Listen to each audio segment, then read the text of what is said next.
This is a real treat to have Billy Nolen, the acting administrator for the FAA, here at the Farnborough International Air Show.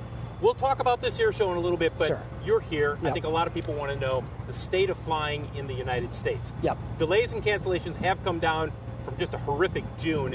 How do you see things right now? Well, Phil, first, thanks for having me on. I think leaders of every generation are faced with some challenges that they have to address. And as we think about summer travel, we're always keeping our eye on things. I can tell you the majority of delays have been on the airlines themselves, but they're working hard to right-size their network and crews. We've added controllers in places where we think that's necessary.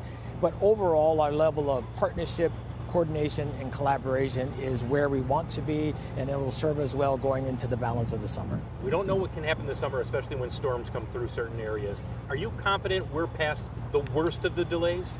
What I'm confident is that whatever challenge comes up, we'll be prepared to face it, and we'll do that always in a collaborative fashion because that's the way we operate. So whatever Mother Nature throws at us or anything else that happens, we'll work through it. Wherever we need to put resources, we'll do that, and we'll look to the airlines to make sure that they're addressing their needs as well. Let me press you a little bit on this, because some people will listen to this and they may have flights later on this summer, and they saw what happened in June, and they think, that's it, this is the way it's going to be for the foreseeable future.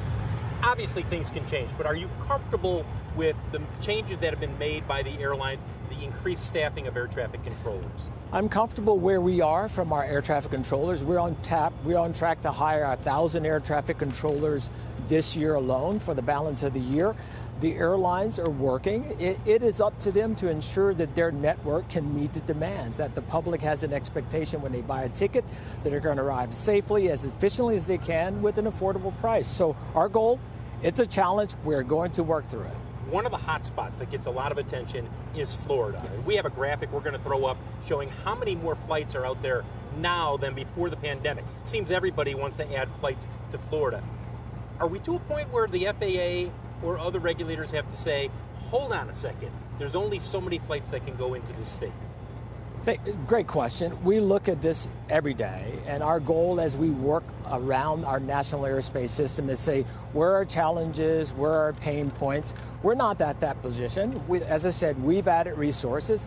We expect the industry to address their challenges as well, and we'll keep an eye on things to make sure that they do. And to the extent that we think we need to do something, we'll be very deliberate about that and make sure we're moving in a way that ensures that the public is moving safely and efficiently. Unruly passengers. Once the mask mandate went away, we didn't hear as many stories, barely heard any stories about it. How much of this do you blame for what we saw on the mask mandate and whatever feelings people may have about wearing masks, not wearing masks, etc.?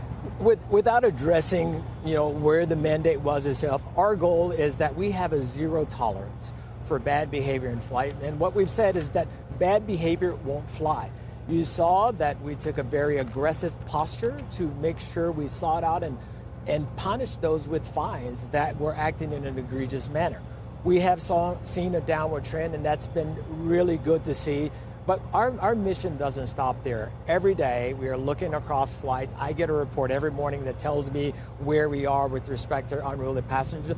The numbers have trended way down, just as you said, Phil, but we always keep our eye on it. Flying into Heathrow is a real nightmare right now. Yes. They've capped their flights, and we're seeing this with other airports around Europe, and maybe may see this other parts of the world.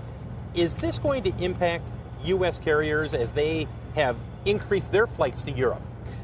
We work very closely with our UK counterparts, and as I said earlier, all these are challenges. Even as we're here in this space, we see behind us innovation, right? So our focus, while we're mindful of the present, our focus is truly on the future, how we enable that. And so as I look to Heathrow, they're working hard to get their network right. COVID dealt everybody kind of this sucker punch. So we're working through that challenge in a meaningful way, and it's in a partnership and collaborative fashion. So for the moment, things might look, bad, but these things come and go. Well, you'll have summer weather, you'll have winter weather. Our goal is to make sure the system is resilient and that is efficient as we can make it.